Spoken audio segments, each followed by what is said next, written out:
Second area where you want to keep on enlarging, being generous and not drawing back is your partnerships, or if you like, your friendships. You know, it does matter. It does matter who you walk with in life. We do life with all sorts of people. There's people we're helping. There's people that we look to that lead us. There's people that we maybe just ministering to. But one thing I do know is you should never, ever draw back from the kind of friendships and partnerships that are going to keep on living in your life and in your thinking and your spirit, with a spirit that has an expectation of momentum. Listen, Proverbs, and these to me are some just fundamental scriptures, but listen to this verse. It's in Proverbs chapter 13, verse 20. It says, he who walks, we're talking about who you walk with in life. He who walks with wise men will be wise. I want to hang around wisdom. Iron sharpens iron, lead will take you to the bottom every single time. It does matter. Even pastors and leaders, just because somebody pastors the church, if they're filled with negativity, if maybe they're speaking out of their own lack of momentum, it's just not who I want to be walking with in life. I want to keep myself around people who stretch me. Blessed is the man who walks not in the counsel of the ungodly. Not all ungodly counsel comes from ungodly people. Sometimes ungodly counsel is just negativity and defeat that's coming out of somebody who, out of their own lack of momentum, they're letting the atmosphere of that frame their world. And as they let the atmosphere of that lack frame their world, then believe me, it'll show on their words, it'll show on their outlook, it'll show very, very, very much, oftentimes, in the people that they choose to walk with in life. And so if you want to keep your world getting larger and larger, don't get stingy with your outlook, don't get stingy with your words, and don't get stingy when it comes to allowing people with a spirit of life and momentum to stay very much in the center of your world. Third area where I want to encourage you not to withdraw. The world of the stingy gets smaller and smaller. And this one's so easy to do. And that is when it comes to fellowship and a sense of community and keeping lots of people in your world. You know, I know personally that I'm facing tough times, my natural inclination would be to withdraw from people. Just to go home and get the TV remote control. Be more than happy to sit there. And, I don't necessarily want to be around lots of people when times are tough.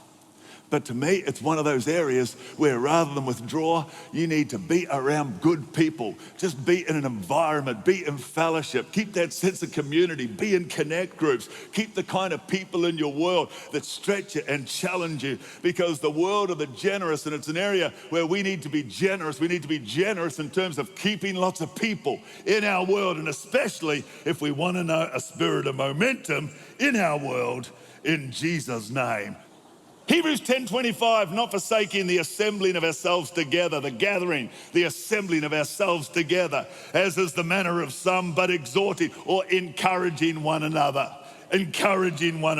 and so much more as you see the day approaching. You know, the longer we go in life, sometimes the things that are the most important, the things that we bring momentum into our world, we start to take for granted, and they're the very things we withdraw on. And the moment you get stingy on fellowship, you're just not as caught up and locked into the house of God as you once were. You know, you don't mind just sort of spending time where you really don't get into good community, good fellowship. It's not helping you to keep momentum in your world. And the fourth, and this one to me is really important, is number 4, a sacrificial commitment and voluntary spirit. Staying sacrificial, giving your time up. The power of volunteer is incredible. I get so blessed, and I know you do too, by the people at this conference who take their time. They actually sacrifice time and commitment. Many of the people you see on this platform, they are volunteers. What an amazing spirit. You know, and it is generosity. And the world of the generous gets larger and larger. And as soon as we lose momentum, it can be one of those things where we're still there, but we're not really there. We're just there. Listen, 1 Timothy chapter 6, verse 17.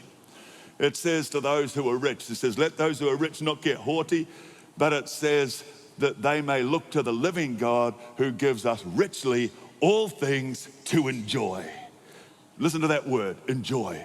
Because to me, if you just think of this in terms of fellowship and involvement and sacrifice, it goes on in there and it says, let them do good. So you've got enjoyment, doing good, that they may be rich in good works, ready to give and willing to share. You know, when I think about church life, and I've pastored a church for a long time, you get people that to me engage in those four areas. You get those who, they come along and they enjoy, and I hope we can always enjoy, better to enjoy the house of God than endure it. But you know, they come along and they enjoy it, they enjoy the message, they enjoy their kids getting looked after in the kids' work, they enjoy their young people being in the youth group, they enjoy seeing people, they enjoy the music, they enjoy. But you know, enjoyment, you'll never, ever, ever see momentum in anything if we're all just along for the ride. And everyone's just there to enjoy. But then you come to the next level, which is doing good. You know, there's a lot of great people doing a lot of good. But even if we're just enjoying and we're doing good, that they may be rich in good works. You know, there's more than that if we really want to see momentum in our churches and in our movement and in our ministries. There's those who come along and enjoy. There are those who, when the church is doing something good, they're into that. They like doing good. But then it talks about those who are ready to give. And these are people who really want to be part of the answer. They come along and they're generous. And don't forget, it's the world of the generous that gets larger and larger.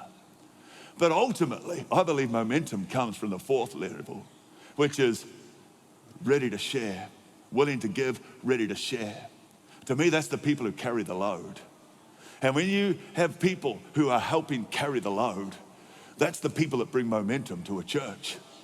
And it's when we just are in life to enjoy, you know, you just sort of along to enjoy. You don't put any price into it. You don't sacrifice. You're just along for the ride. You enjoy. You're never, ever going to get momentum just from that. You'll sit on the edges and see momentum, but you'll never have it happening inside of you. And even just being a do-good person, and thank God that we're all called to do good, but that ultimately is not what will bring momentum. When we start to give, we start to get generous, but when we really are those who are carrying the load, we're part of the soul of something. It's out of that momentum can become a real part of your world. And if you're facing a loss of momentum, don't draw back. Don't get stingy on words, on outlook. Don't get stingy when it comes to hanging around positive people, when it comes to community and family and be part of the house. But don't just be there. Don't feel like, well, I've done my bit. You know, we've had all our years. It's someone else's turn. Stay in the house and make sure you're there carrying the load, because if you're there, that's where you find momentum in your world. And if I could give you a couple more in the last 1 minute that I have, here they are.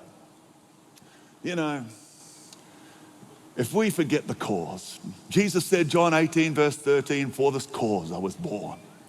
For this cause I've come into the world. And you and I are alive for a cause as well. And if we ever draw back when it comes to the cause, you know, the bigger purpose that we're about, then I believe it's never going to help you to live your life with a sense of momentum. Stay with that cause close to you. And finally, if I could just talk about your dreams, your youthful dreams and your vision. Keep that sense of God-given dream alive in you. You know, once that starts to die, once we start to withdraw from that and we decide, it's just a little boy's dreams, something's lost there. Be daring enough to keep dreaming, to keep believing. Keep that alive and be generous in your dreams. Be outrageous in your dreams. Because I believe the world of the generous gets larger and larger. And that to me is painting a picture of momentum, but the world of the stingy gets smaller and smaller. And the natural inclination oftentimes out of a lack of momentum is to do the very things that will feed the lack of momentum in your life. But let's fight against it and do the opposite and keep on being generous with people, generous with time, generous with words, generous with outlook, generous in thinking, generous literally when it comes to our resource. Because out of generosity, I believe it'll keep your spirit big, it'll keep your heart big, and you are a candidate for God-given momentum in Jesus' name. Amen.